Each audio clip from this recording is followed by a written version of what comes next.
The purpose of this record is to show you how to use your imagination to achieve your every desire. Most men are totally unaware of the creative power of imagination and invariably bow before the dictates of facts and accept life on the basis of the world without. But when you discover this creative power within yourself, you will boldly assert the supremacy of imagination and put all things in subjection to it. When the man speaks of God in man, he is totally unaware that this power called God in man is man's imagination. This is the creative power in man. There is nothing under heaven that is not plastic as potter's clay to the touch of the shaping spirit of imagination. Once a man said to me, "You know, Neville, I love to listen to you talk about imagination. But as I do so, I invariably touch the chair with my fingers and push my feet into the rug, just to keep my sense of the reality and the profundity of things." Well, undoubtedly he is still touching the chair with his fingers and pushing his feet into the rug. But now let me tell you another one who didn't touch with her fingers and didn't push that foot of hers onto the board of the streetcar. It's the story of a young girl, just turned 17. It was Christmas Eve, and she is sad of heart. For that year, she had lost her father in an accident, and she's returning home to what seemed to be an empty house. She was untrained to do anything, so got herself a job as a waitress. This night is quite late, Christmas Eve. It's raining. The car is full of laughing boys and girls home for their Christmas vacation. And she couldn't conceal the tears. Luckily for her, as I said, it was raining. So she stuck her face into the heavens to mingle her tears with the rain. And then, holding the rail of the streetcar, this is what she did. She said, "This is not rain, but this is spray from the ocean. And this is not the salt of tears that I taste, but this is the salt of the sea in the wind. And this is not San Diego. This is a ship, and I'm coming into the Bay of Samoa." And there she felt the reality of all that she had imagined. Then came the end of the journey, and all are out. 10 days later, this girl received a letter from a firm in Chicago saying that her aunt, several years before, when she sailed for Europe, deposited with them $3,000 with instructions that if she did not return to America, this money should be paid to her niece. They had just received information of the aunt's death and were now acting upon her instructions. 1 month later, this girl sailed for Samoa. As she came into the bay, it was late that night, and there was salt of the sea in the wind. It wasn't raining, but there was spray in the air, and she actually felt what she felt 1 month before, only this time she had realized her objective. Now this whole record is technique. I want to show you today how to put your wonderful imagination right into the feeling of your wish fulfilled, and let it remain there and fall asleep in that state. And I promise you from my own experience, you will realize the state in which you sleep if you could actually feel yourself right into the situation of your fulfilled desire and continue therein until you fall asleep. As you feel yourself right into it, remain in it until you give it all the tones of reality, until you give it all the sensory vividness of reality. As you do it, in that state, quietly fall into sleep. And in a way you will never know, you could never consciously devise the means that will be employed, you will find yourself moving across a series of events leading you towards the objective realization of this state. Now here is a practical technique. The first thing you do, you must know exactly what you want in this world. When you know exactly what you want, make as lifelike a representation as possible of what you would see and what you would touch and what you would do and physically moving in such a state. For example, suppose I wanted a home, but I had no money, but I still know what I want. without taking anything into consideration, I would make as lifelike a representation of the home that I would like, with all the things in it that I would want. And then, this night, as I would go to bed, I would, in a drowsy, sleepy state, the state that borders upon sleep, I would imagine that I am actually in such a house, that were I to step off the bed, I would step upon the floor of that house. Were I to leave this room, I would enter the room that is adjacent to my imagined room in that house. And while I am touching the furniture and feeling it to be solidly real, and while I am moving from one room to the other in my imaginary house, I would go sound asleep in that state. And I know that in a way I could not consciously devise, I would realize my house. I have seen it work time and time again.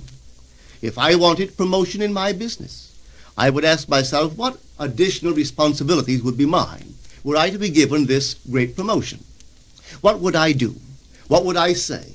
What would I see? How would I act?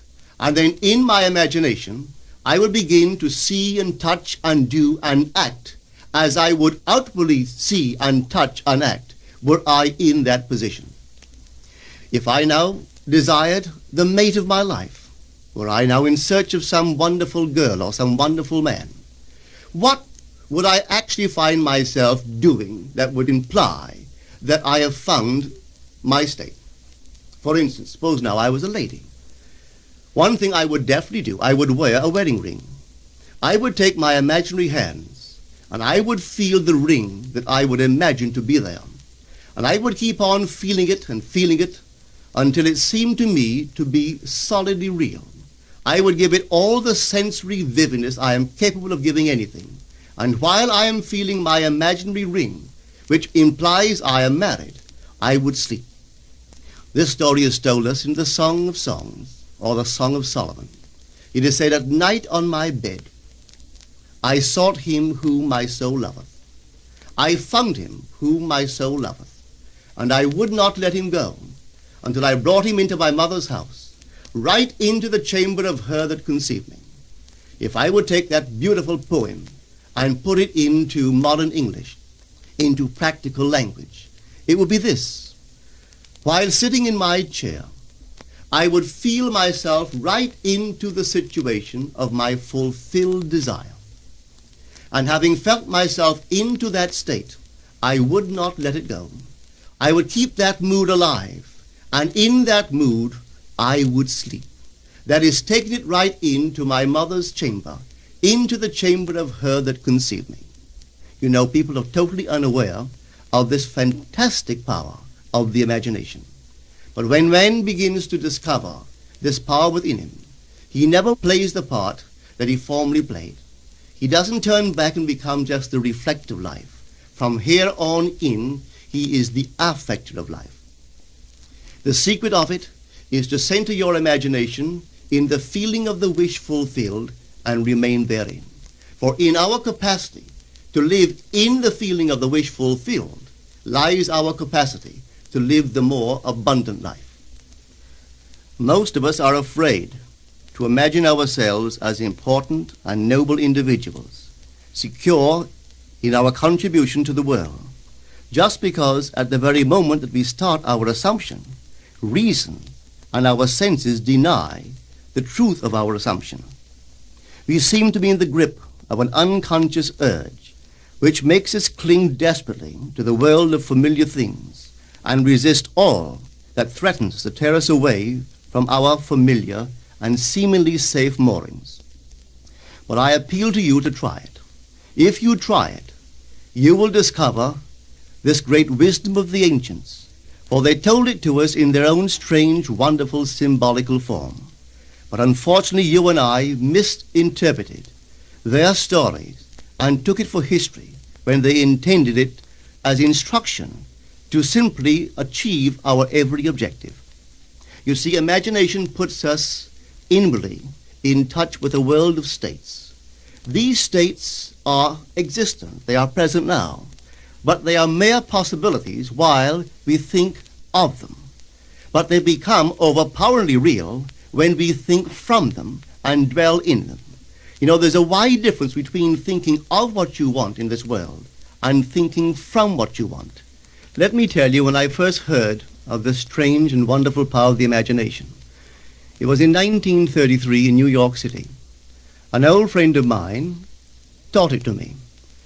He turned to the 14th of John, and this is what he read. In my Father's house are many mansions. If it were not so, I would have told you. I go to prepare a place for you. And if I go and prepare a place for you, I will come again and receive you unto myself, that where I am, there ye may be also. He explained to me that this central character of the Gospels was human imagination, that mansion was not a place in some heavenly house, but simply my desire.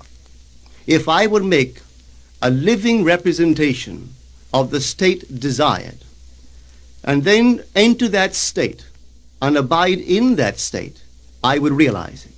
At the time, I wanted to make a trip to the island of Barbados in the West Indies, but I had no money. He explained to me that if I would that night, as I slept in New York City, assume that I was sleeping in my earthly father's house in Barbados, and go sound asleep in that state, that I would realize my trip. Well, I took him at his word and tried it. For 1 month, night after night, as I fell asleep, I assumed I was sleeping in my father's home in Barbados. At the end of my month, an invitation from my family came, inviting me to spend the winter in Barbados. I sailed for Barbados the early part of December of that year. From then on, I knew I had found this Savior in myself. The old man told me that it would never fail. Even after it happened, I could hardly believe that it would not have happened anyway. That's how strange this whole thing is. On reflection, it happens so naturally. You begin to feel or to tell yourself, well, it would have happened anyway, and you quickly recover from this wonderful experience of yours. It never failed me if I would give the mood, the imagined mood, sensory vividness. I could tell you unnumbered case histories to show you how it works, but in essence, it's simple. You simply know what you want. When you know what you want, you're thinking of it. That is not enough. You must now begin to think from it. Well, how could I think from it?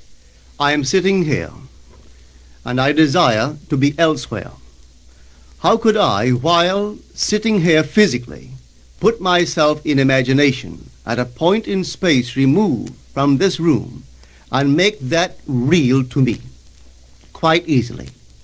My imagination puts me in touch inwardly with that state. I imagine that I am actually where I desire to be. Now, can I tell that I am there? There is only one way to prove that I am there. For what a man sees when he describes his world is as he describes it relative to himself. So what the world looks like depends entirely upon where I stand when I make my observation. So if, as I describe my world, it is related to that point in space I imagine that I am occupying, then I must be there. I am not there physically, no, but I am there in my imagination, and my imagination is my real self. And where I go in imagination and make it real, there I shall go in the flesh also. When in that state I fall asleep, it is done. I have never seen it fail. So this is the simple technique on how to use your imagination to realize your every objective. Here is a very healthy and productive exercise for the imagination. Something that you should do daily. Daily relive the day as you wish you had lived it, revising the scenes to make them conform to your ideals. For instance, suppose the day's mail brought disappointing news. Revise the letter. Mentally rewrite it and make it conform to the news you wish you had received. Or suppose you didn't get the letter you wish you had received. Write yourself the letter and imagine that you received such a letter. Let me tell you a story that took place in New York not very long ago. In my audience sat this lady who had heard me numberless times. And I was telling the story of revision, that man, not knowing the power of imagination, he goes to sleep at the end of his day, tired and exhausted, accepting as final all the events of the day. And I was trying to show that man should, at that moment, before he sleeps, he should rewrite the entire day and make it conform to the day he wished he had experienced. Here is the way a lady wisely used this law of revision. It appears that 2 years ago she was ordered out of her daughter-in-law's home. For 2 years there was no correspondence. She had sent her grandson at least 24 presents in that interval, but not one was ever acknowledged. Having heard the story of revision, this is what she did. As she retired at night, she mentally constructed 2 letters. One she imagined coming from her grandson, and the other from her daughter-in-law. In these letters they expressed deep affection for, and wondered why she had not called to see them. This she did for 7 consecutive nights, holding in her imaginary hand the letter she imagined she had received, and reading these letters over and over until it aroused within her the satisfaction of having heard. Then she slept. On the 8th day, she received a letter from her daughter-in-law. On the inside there were 2 letters, one from her grandson and one from the daughter-in-law. They practically duplicated the imaginary letters that this grandmother had written to herself 8 days before. This art of revision can be used in any department of your life. Take the matter of health. Suppose you were ill. Bring before your mind's eye the image of a friend. Put upon that face an expression which implies that he or she sees in you that which you want the whole world to see. Just imagine he is saying to you that he has never seen you look better, and you reply, I have never felt better. Suppose your foot was injured. Then do this. Construct mentally a drama which implies that you are walking, that you're doing all the things that you would do if the foot was normal, and do it over and over and over until it takes on the tones of reality. Whenever you do in your imagination that which you would like to do in the outer world, that you will do in the outer world. The one requisite is to arouse your attention in a way and to such intensity that you become wholly absorbed in the revised action. You will experience an expansion and refinement of the senses by this imaginative exercise, and eventually achieve vision in the inner world. The abundant life promised us is ours to enjoy now, but not until we have the sense of the Creator as our imagination can we experience it. Persistent imagination, centered in the feeling of the wish fulfilled, is the secret of all successful operations. This alone is the means of fulfilling the intention. Every stage of man's progress is made by the conscious, voluntary exercise of the imagination. Then you will understand why all poets have stressed the importance of controlled, vivid imagination. Listen to this one by the great William Blake. In your own bosom you bear your heaven and earth, and all you behold, though it appears without, it is within, in your imagination, of which this world of mortality is but a shadow. Try it, and you too will prove that your imagination is the Creator.